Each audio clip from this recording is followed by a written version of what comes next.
But first, a crisis in Syria. It commands attention from the free world, but President Obama says any U.S. military response would be a narrow, limited act. This as 5 Norfolk-based ships are off the country's coast, ready to strike if the call comes.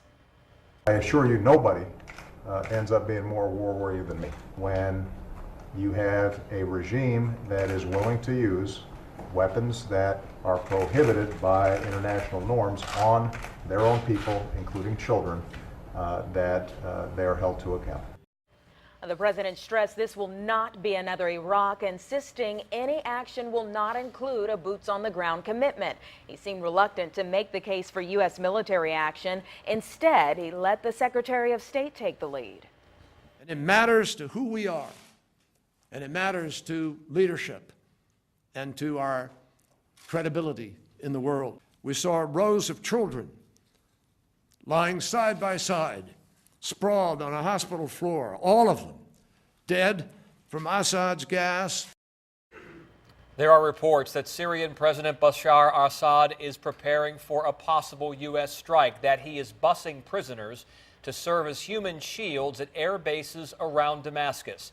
So what would a U.S. strike mean for those 1,400 locally based sailors? 10 on your side's Jason Marks got more insight from a former U.S. Navy Vice Admiral who has been in that position before. Jason? Yeah, Tom, Hank Giffen was at the helm of a cruiser in the early 90s, right at the start of the first Gulf War. He says the sailors who are out there right now are ready and are just waiting for the word go. As President Obama weighs his options, 5 Norfolk-based ships continue to float in the Mediterranean, waiting for his orders. We are looking at the possibility of a limited, narrow act. The strikes would most likely come from the Norfolk destroyers. For days now, the sailors have been on high alert. You're always ready. I mean, you have to be ready 24 hours a day, 7 days a week. You really don't ever get a break. Vice Admiral Hank Giffen spent 33 years in the Navy.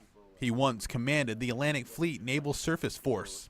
He says the ships are there to provide much more than firepower. One of the things that they do is provide presence. And presence oftentimes is enough to calm something down, to make the change a course that maybe a country is leaning to, or in some cases a leader is leaning towards. If that change doesn't come, the president could choose to send Tomahawk missiles,